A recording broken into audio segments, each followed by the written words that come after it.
You're Laura, I think. Nope, Davis. He's always late. Hi, Jim. How are you? Good. See you. So this is me. Pardon? You got the nice I screen sold printer? another one. And they said, hey, can you come over here? Someone must not have shown up. Hi, Terry. I'm from the Woodland District. Ah. Your name? You made Yes. a list. Yeah. I would really like to speak to Lynn Bush about the legislation and the issues that we're trying to put together to solve the problem. Special We are not education. held harmless. Facebook. We do 700,000. Hey, Dylan. Pardon? Joking, Sen Jason Bob Pritchard. Through what? You said you on the last one. No. The limit is supposed to increase fully supported. PCTC? CP? You mean CPPRT? What PCTC? Per capital cost per student. Because our cost, as our enrollment declines and our money goes up, we have to multiply that over charges. They're looking for parity with special education. Got it. So I understand those charges. Yeah. All right. Okay. All right. By the way, I went to Woodland. Terry, I went to Woodland. You went to The other Woodland school in Illinois is in Central Illinois, near Oh, the Streeter. other one. The other Woodland. Yeah. Thank you. Okay. Thanks. Linda Bush. Good afternoon, everyone. My name is Chanel Bowden. I'm the Assistant Director of Governmental Relations. I would like to thank you all for attending today's panel on the Illinois budget and education funding. As many of you here know, the 2017 legislative session was a very eventful one. With the override of 3 budget bills, we are now operating on a full budget. And the General Assembly, we also passed Senate Bill 1947, which is an education funding bill for grades K through 12, and it introduces the evidence-based funding model. The goal for today's panel is for us to have a better understanding of the current budget and education funding issues and the impact that it has on issues across the state of Illinois. Today, we have 3 legislators that play a vital role with budget and education funding. And once we hear from them, I'm also going to open up the floor for you all to have any questions and get your questions answered. So first, we're going to hear from Senator Barickman. Senator Jason Barickman was elected to the Illinois State Senate in 2012, and he represents the 53rd Legislative District. He currently serves as the State Senate Assistant Republican Leader, co-chair of the Legislative Audit Commission, minority spokesperson of the Judiciary Committee, and is a member of the Criminal Law, Education, Executive, and Labor Committees. Senator Barickman was raised on a family farm in Livingston County and is a proud veteran, having served as an infantry soldier in the Illinois Army National Guard. Senator Barickman is a graduate of the Illinois State University and the University of Illinois College of Law. He is an attorney with the law firm of Meyer Capel, is active in real estate investment and development, is frequently an adjunct faculty member at the Illinois State University. Senator Barickman has been honored for his work in the Illinois General Assembly from agriculture and business groups. He is an advocate for education reform and graduated from the inaugural class of the Edgar Fellows Leadership Program. Jason and his wife, Kristen, live in Bloomington and have 3 young children. And now I'm going to open the floor to Jason. Sure.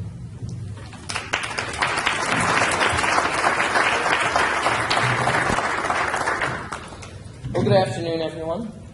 Chanel mentioned that we have 3 children. One of them is roaming here. I, like others in politics and every job, sometimes life is a balance. Last year I was here without shoes on my children, which some of us had a laugh about that again today. Today I'm here with a 9-month-old, which makes sitting up here difficult. I had drafted, some of you know Deanna Sullivan, but I drafted Deanna when I walked in with my stroller and said, so my wife's at the planetarium with the 6-year-old and the 4-year-old, not making it back in time for the 2 o'clock, and she says, I'll do it. So she's walked, there she is in the back with Leah, our 9-month-old. So thank you, Deanna. Yes.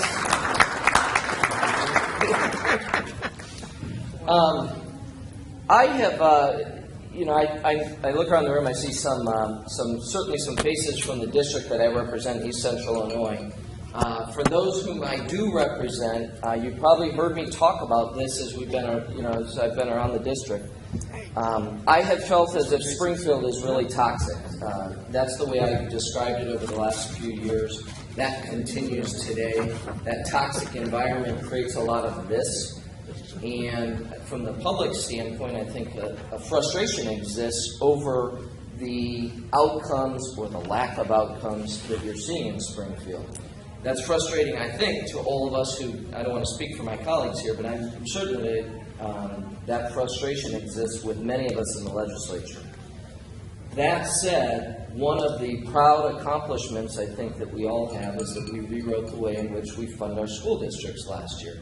That was an instance, if you consider that toxic environment, the inability of the legislature to really get much of anything done, and that we prevailed on something so significant as rewriting the laws and how our schools are funded, that's a very significant event. It's something that all of us who are up here played a part in, and I think it's one of the few accomplishments that we can all say, hey, Springfield did something and there was something positive about it. Now, everyone will look at the new school funding law and say, well, maybe I didn't like this or I didn't like that. The reality is the two sides came together. We formed an agreement which got the votes, ultimately a signature, and got the job done of changing the law. I think that's very significant, and I'm glad that we did that. As we move forward, and thank you, as we move forward, I think within the education arena, you're going to continue to see us focus our attention on some areas that we're hearing from you are important areas that we need to address. There's this now widely held belief, I think, among a number of lawmakers that we're really facing a teacher shortage. From my vantage point, that shortage seems to be highlighted in the technical fields. It's tough to recruit a science teacher these days. Maybe easier to recruit an English teacher. That shortage is also felt in our rural communities. I attended a school in north central Illinois, we call it. If you looked at a map, it's to the north. But I went to the Woodland School District, the other one, as we were talking about. You cannot recruit a teacher to come to Woodland unless that person grew up there or around there, or married someone who lives there or grew up around there. And I think that is true in many of our school districts, especially downstate, but many of our school districts. So I think the legislature will look at this apparent teacher shortage and the difficulty that you're all having in attracting teachers in those fields, in special ed and otherwise, and we will try to help. Hopefully we won't hurt you in that, but we'll try to help. I've had conversations already about whether or not we can create incentives and do different things that create a better field of applicants for you to choose from as you face your teaching needs.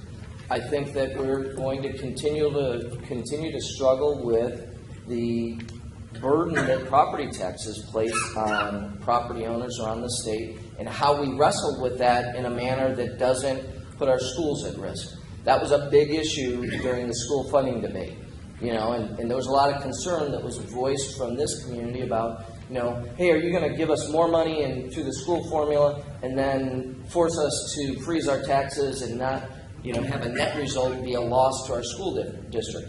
We tried to be very cautious about how we approached that issue in those school funding negotiations.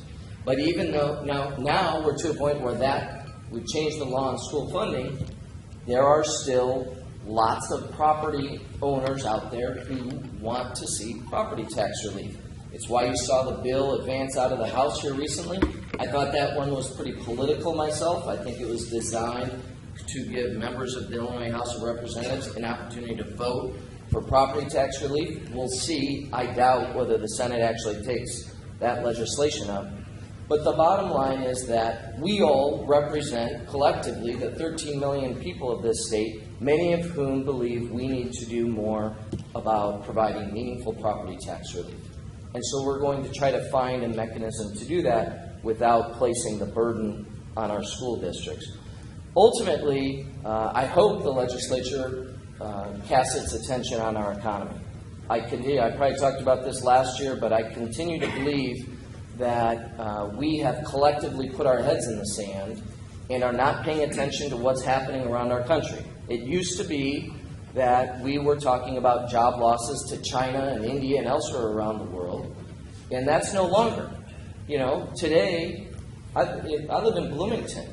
We're losing jobs to Indiana, North Carolina, Georgia, and Texas. And those are jobs that we need in Illinois. We need them because those jobs help fund our schools, they pay taxes, they give our young people a place to grow and work at. You know, I think we'll hear a lot of attention on the higher ed community. And one of the challenges that faces our higher ed community is clearly the budget, but also the fact that young people are losing faith in Illinois. Young people are choosing to go out of state to Indiana State, Iowa State, Missouri, not because they don't have good options here in Illinois, but because they've given up on living in Illinois. And we need them to go to school in Illinois. We need them to be able to have a job when they're done with school in Illinois. So I hope that the legislature turns its attention towards these things and that we see some meaningful progress on them. I'm concerned that we're not going to get there next year. Next year is an election year. I presume that we're going to see $300 million spent on the gubernatorial election cycle, which is a stunning number to consider. But unfortunately, that kind of money draws all attention to the politics and none to the important policy questions that face our state that we should focus on. So with that, I'll turn it over to some of my colleagues and look forward to your questions when we're through. Thank you.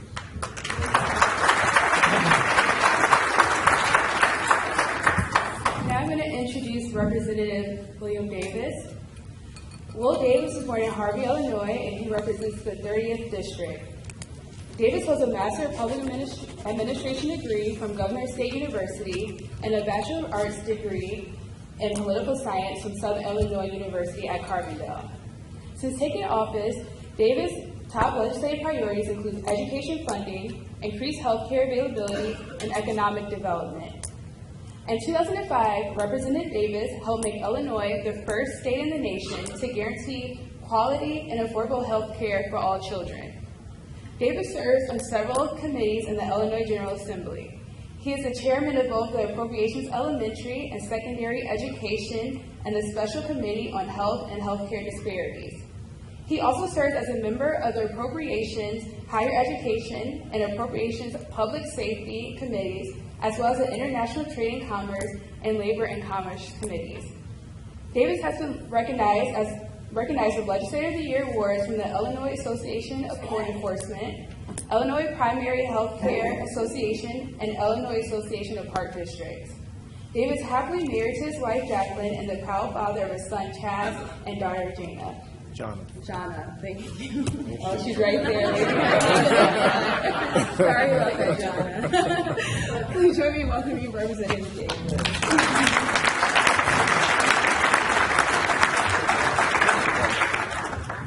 Good afternoon, everyone. I apologize for being a little late. Traffic was a little tough coming up from the south suburbs, but yes, when she hears her name, she will raise her hand and be recognized.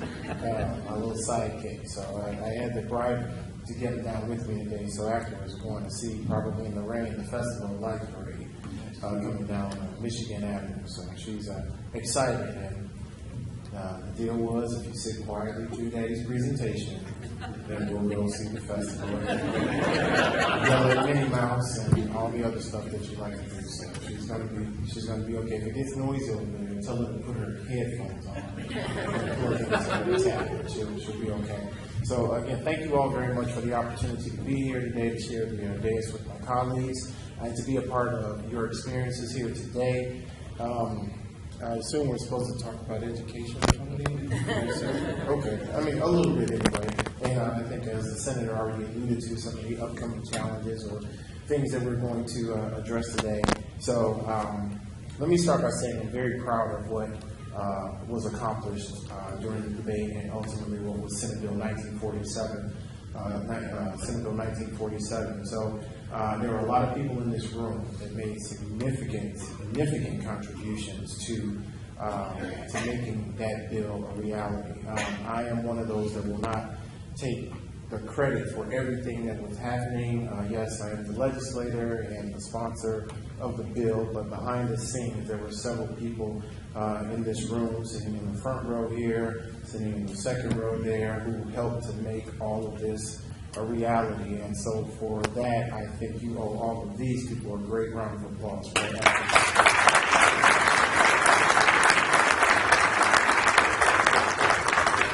I think my recollections might be slightly different than the senators in terms of how some of this came together. But at the end of the day, it took a group of people sitting in a room, several conference calls, including myself taking a conference call while I was in Taiwan, to try to help bring all of this together. I think we all knew what we wanted to accomplish, and the question was, how do we get there, and how much will each side have to give and take in order to make it happen?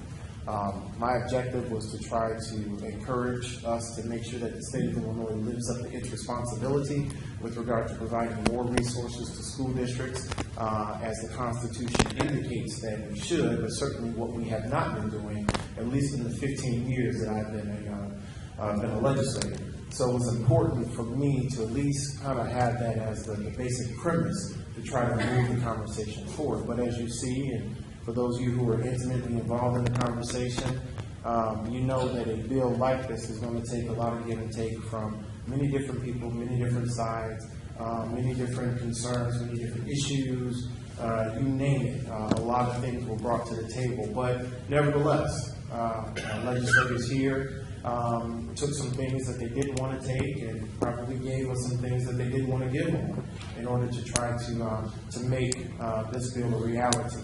I am from the South Suburbs, and what I have learned in my 15 years is that districts that I represent in the South Suburbs are very similar in their own ways to districts in downstate Illinois, and however you describe downstate Illinois. We have a lot of similarities relative to lack of economic development, the struggles that our children face on their way to school and what they deal with in their communities, some of the overriding issues that impact our young people even before they get into the school buildings and any given day. And it was important for me to really understand how like my district was to others. One of the unique things about being a legislator is that while you were from a specific district, you had the opportunity to learn so much about the rest of the state, which extends beyond maybe where you went to college, because I went to college at Southern Illinois University of Carbondale. So, I've been in downstate Illinois a little bit, but that was just my college experience. But as a legislator, I've gotten a chance to really intimately get to know some of the different challenges and things that take place in Southern Illinois. And again, I've drawn some conclusions that are very similar to what is experienced in Southern Illinois happens at least in South Suburban Illinois as well. So when it comes time to really try to put something like this together, it really is going to takes a group of very special people, because again, while we represent our districts, hopefully we have in the back of our minds that what we are doing is something that will have an impact for a very, very long time on the entire state of Illinois.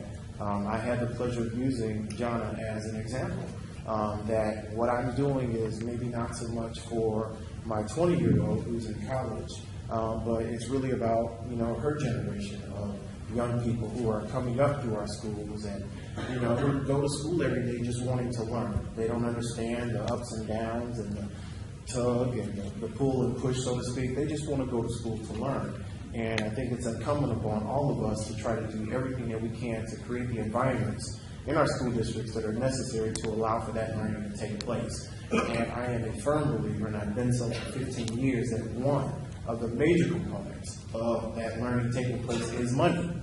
Let's not sugarcoat it. It takes resources to pay for the technology, to pay upgrading the buildings, to pay for teachers, to pay for support staffs, to pay salaries. I mean, you name it, it takes resources to be able to do so. And while not necessarily our job is to get into the minutia of what happens specifically in your respective districts, but to try to play a role that to the extent in which, again, we're living up to our responsibility, but then we give that charge to you to make sure that when those resources start to come into your districts, that you are doing everything possible to make sure that they are spent appropriately, that they are used appropriately, and that they ultimately get down into the classroom so that our young people, at whatever age or grade level, can receive the quality education that's going to allow them to be obviously going to high school and college or whatever level they are, move on to the next level. But as I sometimes joke, I want these students to become the next set of taxpayers in the state of Illinois because I need their money.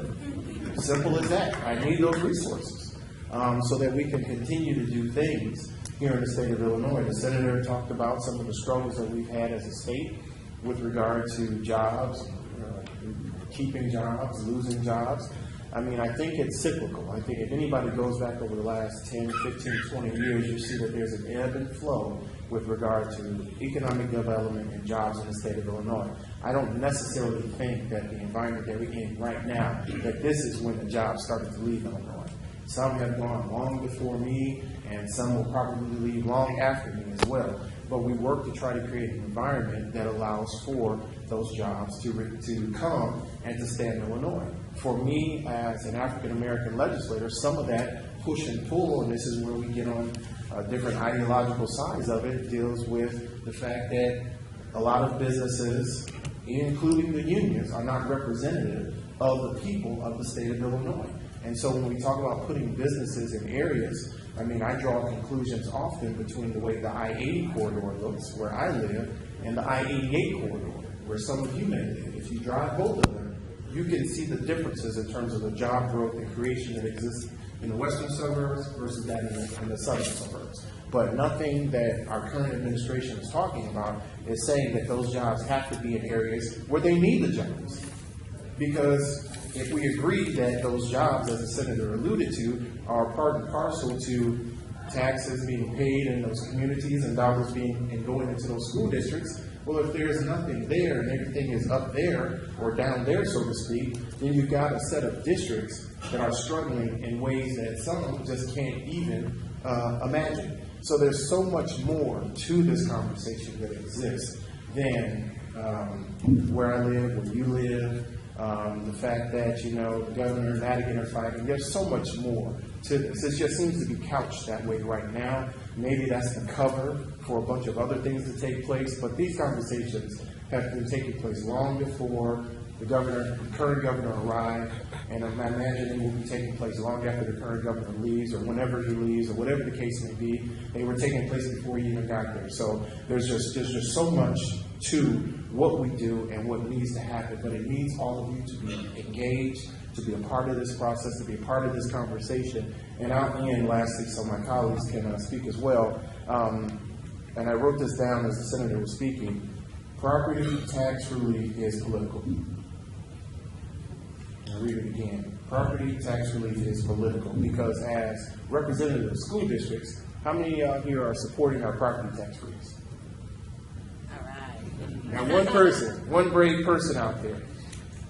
And again, when you think about that conversation, what I hear from taxing bodies is that this could be a detriment to us. But the reason why it plays so well politically, and this is the tough part of my job because you're not going to like what I'm about to say, but the reason why it plays so well politically is because as taxing bodies, we have not done the best job that we can to let our constituents know about how much we need those resources, what we're doing with those resources. We hear too many stories about how resources are being misused, and that's across the board. And when we overlay that into this environment, your constituents, our constituents are all going to say, we want property tax relief. That is an area where we are completely getting our butts kicked. Simple as that. Because the politics now are saying that our constituents, we want property tax relief because we're not doing the best job of showing them how well we're using those resources and the outcomes that come with those resources. So again, when it translates into communities, they tell us we want property tax relief, we want that freeze, we want you to vote for that bill.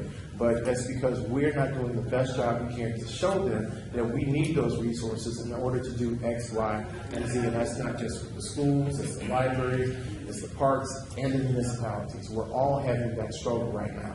And it's unfortunate, but it's incumbent upon us to continue to push so that we can show our constituents, our residents, that we need those resources and that we're doing great things with those resources.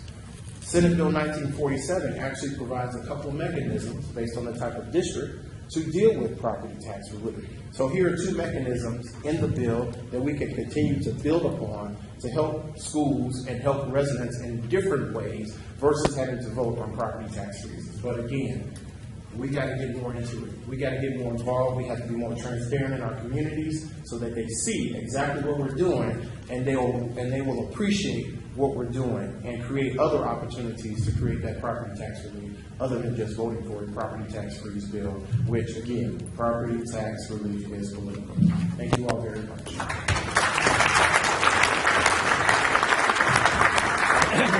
Thank you, Representative Davis. Now we're going to hear from Representative Bob Pritchard.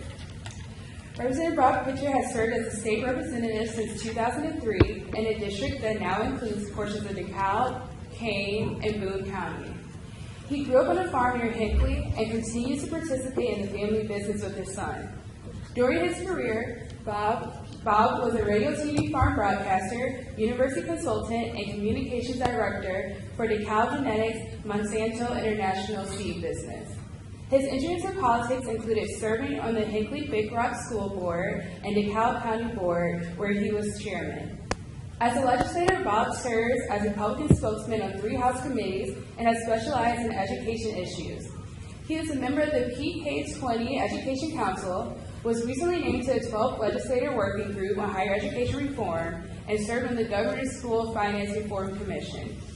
Bob and his wife, Mary, a retired university educator, have 2 sons and 4 grandchildren. Please join me in welcoming Representative Bob.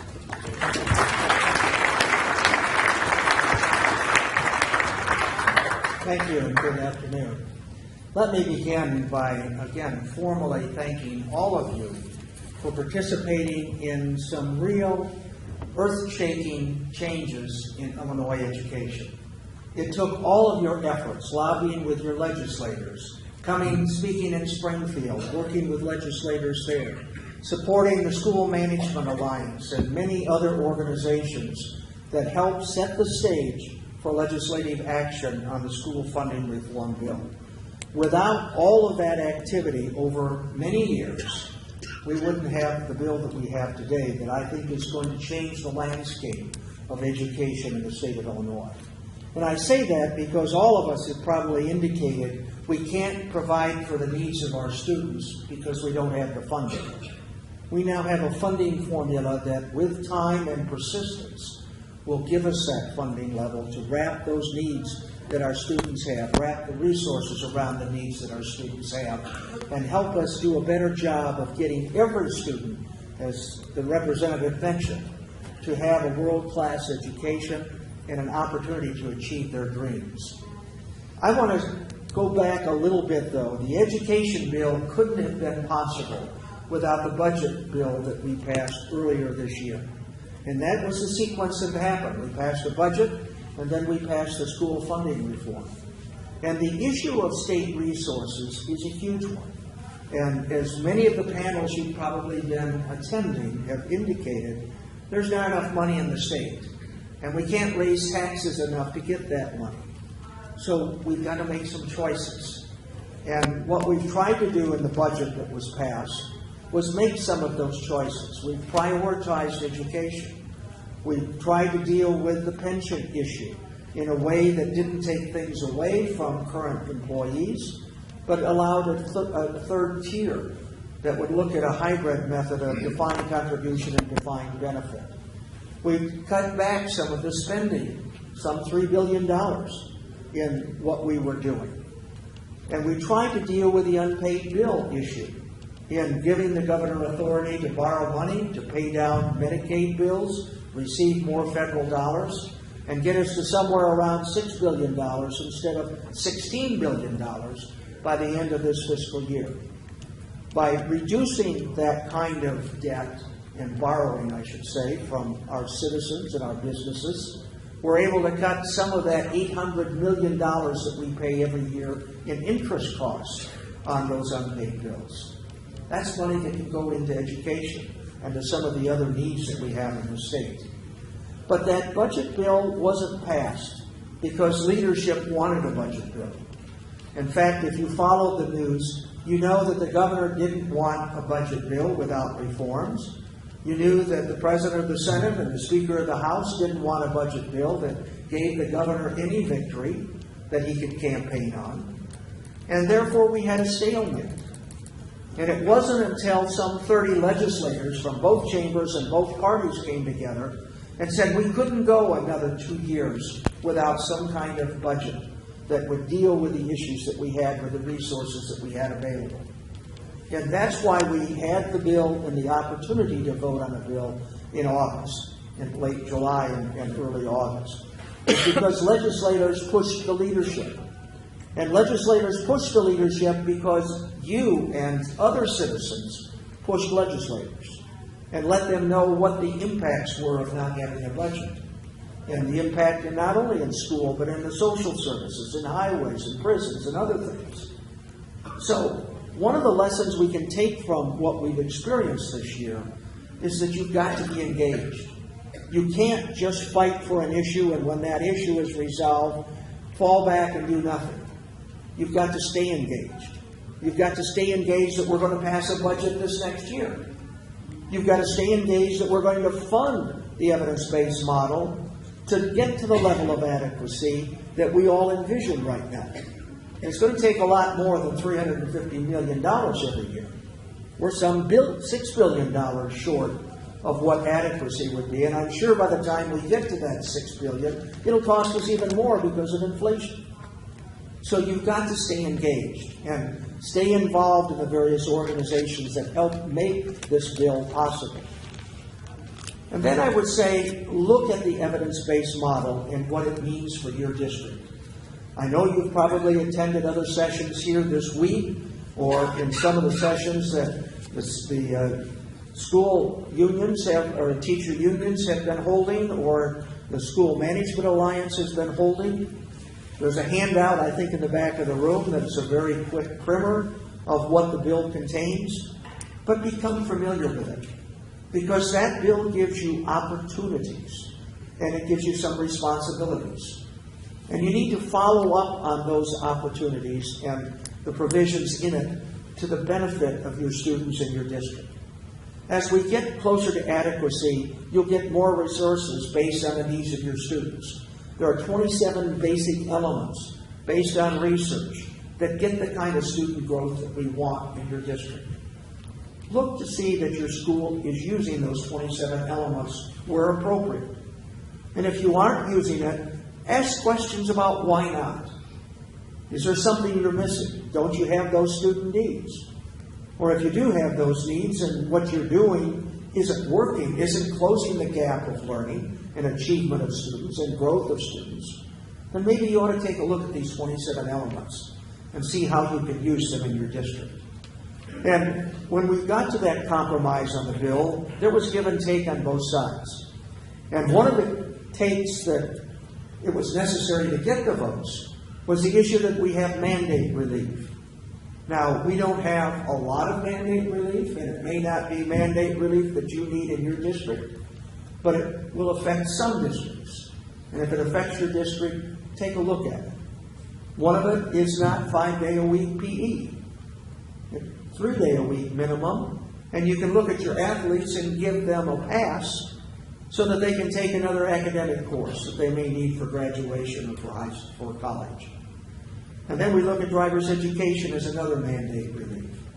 Again, they may not be big issues in your district, but they are in some, and they offer a chance to look at the way you're spending dollars and channel those dollars maybe closer to the student needs, the resources that they need, and how you can support those needs.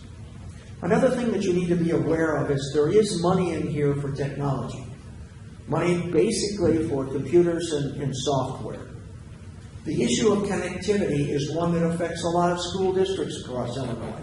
They don't have the fiber or the bandwidth that's necessary for not only the tests that are necessary now, but also instruction and getting virtual learning and College Illinois and other things that are available online.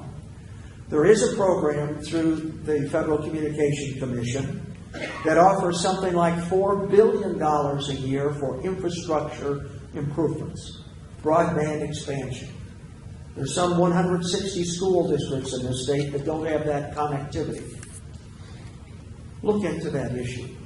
State board put some money into it, or hopefully it will this next budget year. But about 70% of the cost of expansion is borne by the federal government, the IC, and the FCC. So if your district doesn't have that connectivity, get along, talk to your school superintendents, your regional offices of education to see how you can get a hold of the Education Superhighway. It's a nonprofit that tries to link up districts with providers with the federal dollars. Another thing that's in this bill and is alluded to in a separate bill is the Every Student Succeed Act, where the State Board of Education has set a goal that 90% of our students will be able to read at the 3rd grade level, do math at the 8th grade level, and the 9th grade level be high school graduate ready, and graduating from high school ready for career and work. There will be a lot of pressure from the State Board to achieve growth each year and work towards that 90% level. There are some districts that are already at that level, but a lot of districts in my area included have a ways to grow. So use the evidence-based model and the resources, use some of those best practices, and help your students grow so that we can achieve the objectives that the State Board has of providing the services and the quality of education that our students need.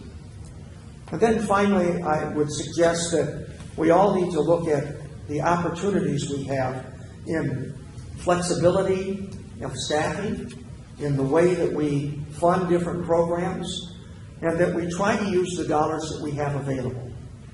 And then we can't stop. Those are the 3 lessons that I guess I would hope that you might accept, is that working together does achieve success, that we must focus on the needs of our children, and that we can't stop working for the funding and for other legislative in the educational area that will help our students succeed. Thank you.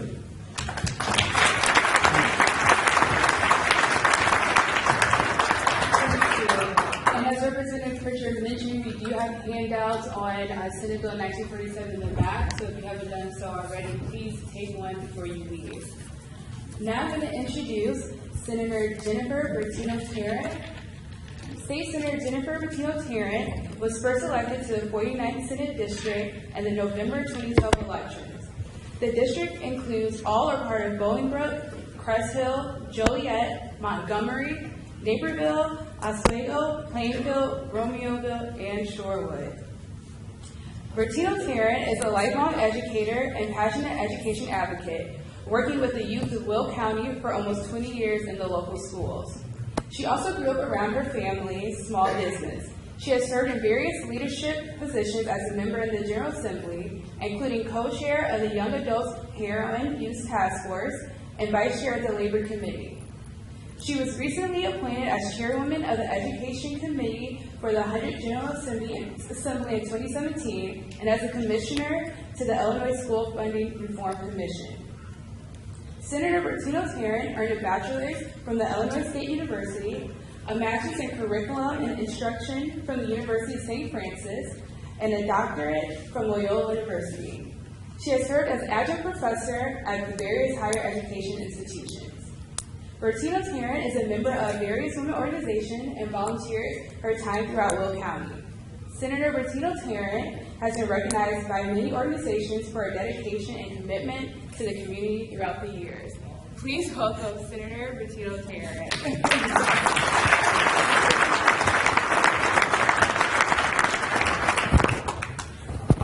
I have an overzealous office manager.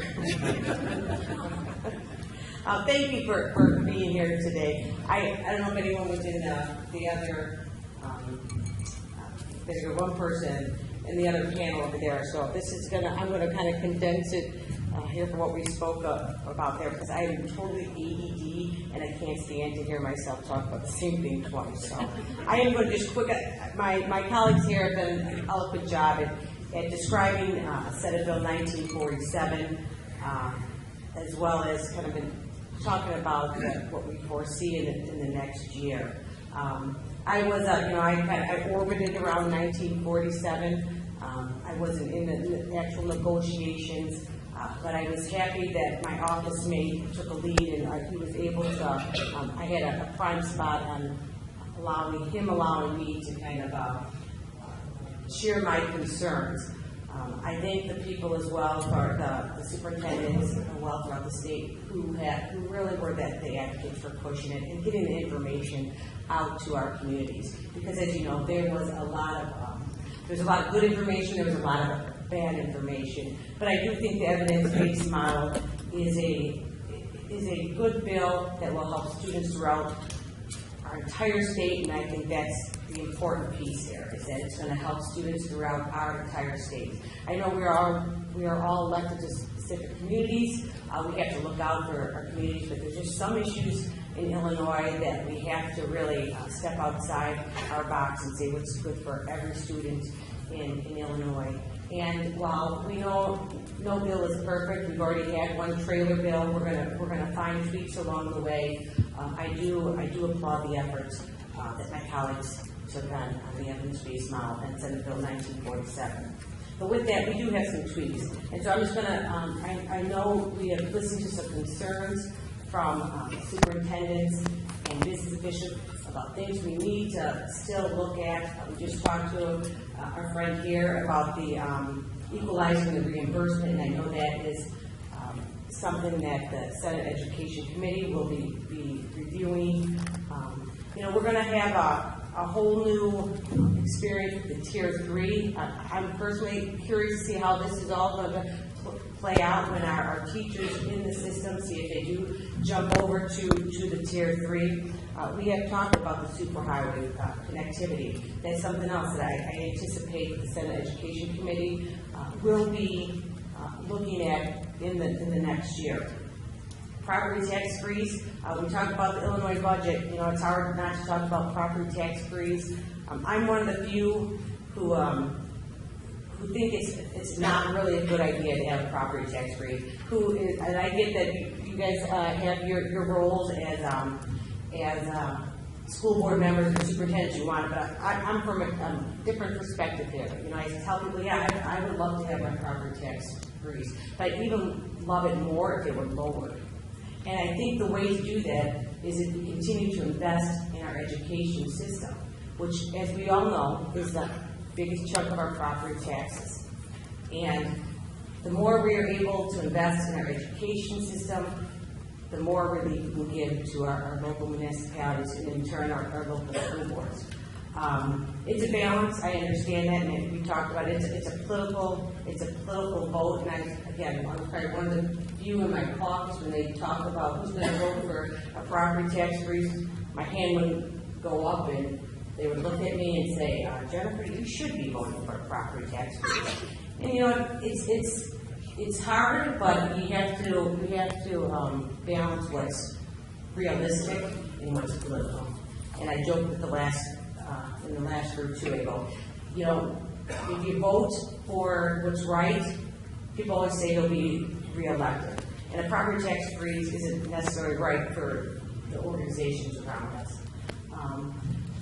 But it's about taking steps to kind of come to the middle and talk about compromise. And there is a compromise in there somewhere. I don't think a freeze is the answer. Teacher shortage. We've heard it. We've heard it repeatedly over the last several weeks. We saw our first billboard of a school district recruiting teachers. I think there's a lot of reasons for that. It's something we're going to need to address. We're talking about reciprocity. We've heard repeatedly about students graduating in one state coming over here, and it's a nightmare to get their certificate. We talk about teacher preparation. Teacher retention is also a huge issue and why we're having a shortage. 6 to 8 years, they say now, is how long teachers last, and that's a lot to do with the image. Unfortunately, Illinois over the past several years has done a fabulous job at demonizing teachers, administrators in our school districts, and we really need to change that. Dual credit, our high cost of our universities, again, something that we need to talk about. We can't talk about K through 12 in a silo. We need to start offering our students the opportunity when they're leaving high school to have pretty much what they need to finish junior college. And again, that's working with our higher ed department in order to allow our teachers, our K through 12 teachers, to participate more in that process. District of Innovation, we started that. I think they had less than they expected in the number of schools participating in it. Is Illinois State Board of Education. I do think, again, we're going to try to get a push for allowing some schools who want to participate that to have the opportunity to apply again. And I know this isn't a popular thing, and I know there's a little bit of controversy over Senate Bill 2236 that is directly tied to the tax scholarship credit program. I have a bill up there that says that in order for those dollars to be credited, we have to first ensure that our school districts are fully funded. And again, this is not about me wanting to harm Catholic schools or private schools. Again, if you were there in the last session, I am a product of the K through 12 Catholic school system. I taught in the Catholic school system. I have a great relationship with the schools in my community. However, I think they were a little disappointed when we went through the elements of this bill, when they learned that it wasn't going to help the middle class families anyway. It had nothing to do with, I have 5 kids in a Catholic school, I want my kids to go there. How is it going to help us? It doesn't work that way. And so while I am more than happy and applaud the Invest in Kids program, I think our priority, well, I shouldn't say think, I know our priority at the state level is to first fund public schools. And so again, I will gladly be pushing that.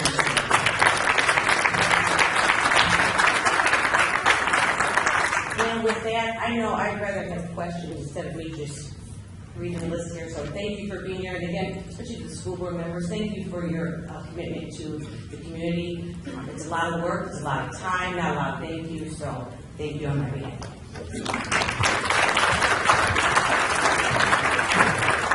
So now we're going to open up the floor for any questions that you may have regarding the elementary budget and education funding. We have a mic on the left. So we already have someone. 76% of the TRS and pension pay every year goes towards the unfunded liability that you've all inherited from your predecessors. So my question would be, Ralph Martiri's been talking about restructuring that or amortizing that to lighten the burden on the budget annually to free up money for the state with that expense, and that would be good. We'll put money towards funding the formula as well as social services, and just give you more of an opportunity to continue to fund schools. I'd just like to see if that's a consideration by the General Assembly as we're walking into the fall and spring, and see what your thoughts are.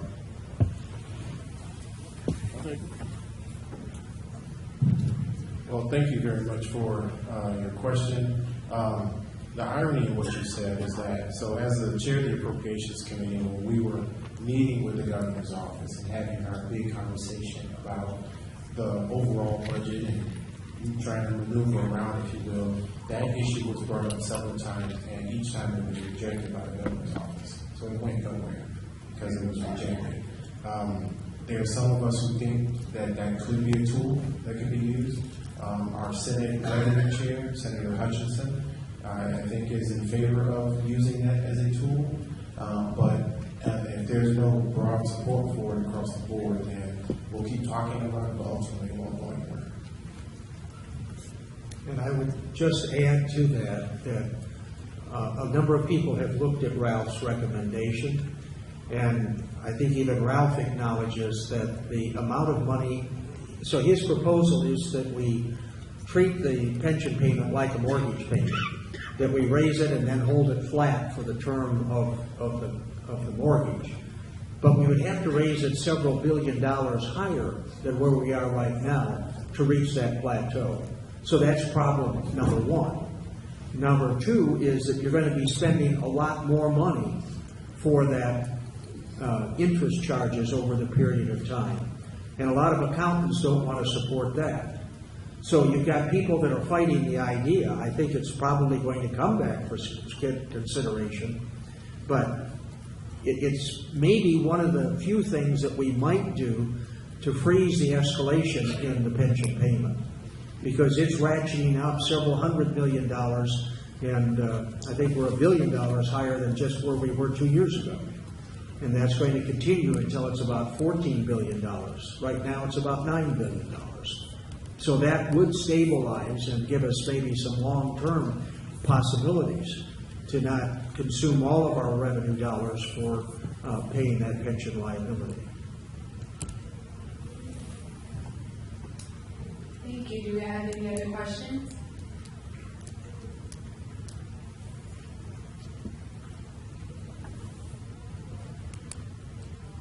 I have a question, but also just a bit of a comment. I'm a product of 8 years of University of Illinois, first in College of Ag and College of Veterinary Medicine.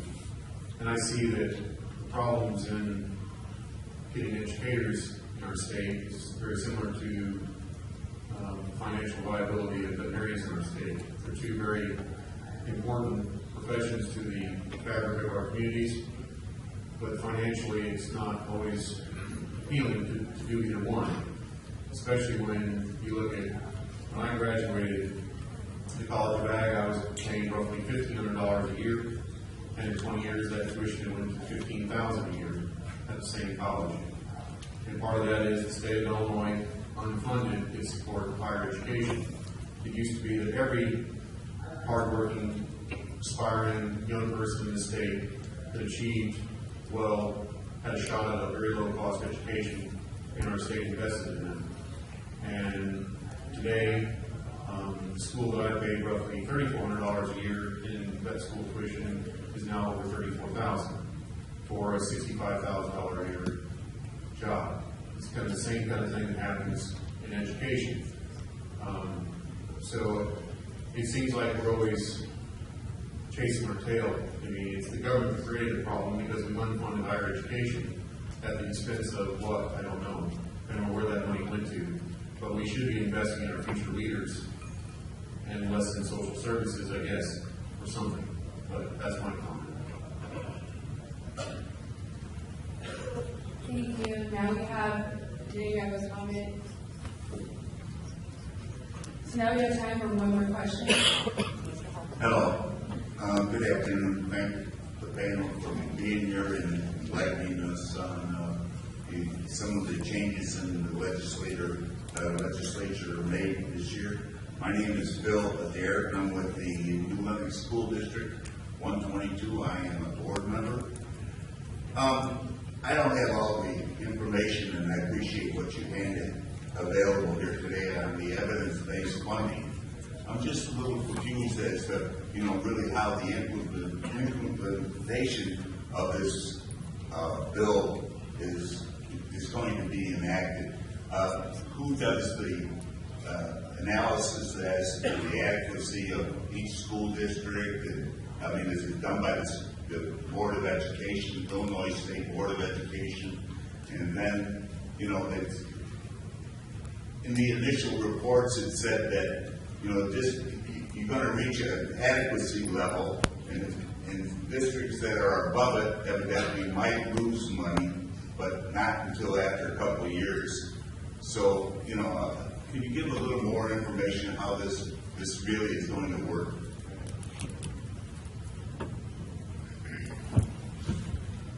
Well, okay. Let me do my best.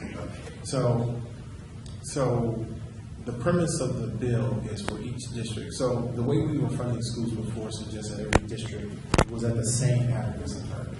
So So this is offering us to take a step back and look to see the uniqueness in the district. Therefore, each district will have its own adequacy target based on its available resource and some of the same factors that are currently being used to determine how much school districts receive. So the adequacy target is driven by that. So you'll find in districts that may have more available resources, their adequacy target may be lower versus districts who don't have any resources. Those adequacy targets will be higher. So based on where you are now and how far you away from your adequacy target determines where you fall in line in terms of receiving the resources. The evidence-based model offers just a different look at how you're spending the resources, ultimately with the goal of determining are you creating better outcomes with the additional money for those districts that are getting more money, the additional money, and what those outcomes look like. And so the State Board of Education ultimately is the repository of looking at the evidence-based model, examining the different elements and the inputs into those elements, and then ultimately they're reviewing the outcomes that exist or are created by what we've done through the bill over a period of time. We don't necessarily expect things to change immediately. It's going to take a moment for things to change. Some districts will probably begin making changes immediately because for whatever reason, as we understand, the districts are different. But it creates a different level of accountability. And it's not meant to be punitive. It's simply saying that if we're going to give a district more money, and we're going to say, here are the ways in which we can offer those resources, we just want to be able to make sure that, A, we're giving resources to the areas that district may need it the most. But again, if we're looking at outcomes, we want to make sure that at the end of the day, the district is achieving the outcomes that we hope will be accomplished by offering more resources. So in the past, for those districts that got money, they got a pot of money based on a formula, and then it was pretty much you go do what you do. Simply saying, and this is something that, one of those words that is permeated across the board is accountability. So now everybody's saying, well, we want to make sure that districts are accountable and being accountable for the resources that they receive. So you take the evidence-based model, also include the Every Student Succeed Act. So now we have levels of accountability in school funding in Illinois that we've never had before. So we hope that all of this is, again, we want everyone to appreciate what we're trying to do to the extent in which we're trying to create better outcomes. Obviously, we have a formula that's going to push more money out than we've never done before. But we hope that we're all working toward the same end goal here. And again, it's not meant to be punitive in any way, at least not from my opinion, but we want to look to see if everybody's doing it. And maybe there's something a district is doing better that we can glean that we might be able to share with other districts and encourage them to use resources to create better outcomes based on what we see other districts are doing. We hope that this is a very collaborative process. We hope that it's a very collaborative process. Model. I'm sorry? If you have more money, you're going to get better outcomes. Well, some of us believe that more money is necessary. Is it always going to happen? No. I think probably 90% of the cases, if you're more affluent districts, are putting out a better product and they're achieving at a higher level, that with all financial resources considered, equal playing field, you're going to get a better outcome. I don't think that requires evidence-based. I think that's common sense more. Well, it could be a combination of maybe a little bit more what needs to be exercised in Springfield is common sense. That maybe business growth or economy, not government. Okay, I wish it were that simple. Unfortunately, you're making it very simple. I mean, even in my comments, I talked about how even some of what we're attempting to do in Springfield is not spread across the board evenly. It's great. If you can't tell the business on where to go. So, which means that if they want to come to Illinois, they're going to go wherever they want to go and for whatever reason to go. Yeah, we're conference wants to be a good start. So. Well, just to help you out. Okay, I mean, that's a conversation that's taking place as well.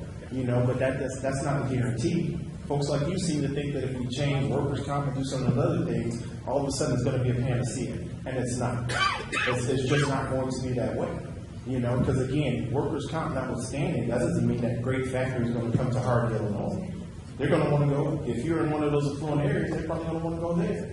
Okay, which means that you continue to do well, but what about Harvey? And what about communities like that? They still don't get the benefit people say, well, if they come, there's a broader benefit. But if I'm in a community and I still got to travel 2 hours to get to your job, what does that do for my family? What does that do for my community? It doesn't help. So to say that that's the fix, it's not the fix. There are so many other pieces that are part of the fix. And yes, are there some common sense things? Common sense should be on both sides. It's not just on one side, it should be on both sides. But again, when everything is turned into a political argument, common sense is thrown out the window, unfortunately. So I wish it were that simple. I do. The speaker is not getting the common sense on it, so. Okay, and I can say the government is. And we get debate about that all day. And we get debate about that all day. But you have a position, and I have a position. Right? Right? You got a position, and I have a position. In the case's point, why we're out here advocating for what's right, and why not see what's done. Well, unfortunately, Maybe you can talk to your legislators and encourage them to be a little different in the conversation, and things might get better. unfortunately, our time is up. There I you would like go. to thank our panel for taking time of their business I'm sorry, to sir. today. I'm out your way. A little bit of we can talk a little bit more about it. I want to remind everybody that the conference isn't over quite yet. We have 14 different panels that start at 3:30, so enjoy the rest of your day. Thank you, everyone, for all you did. Appreciate it. Thank you.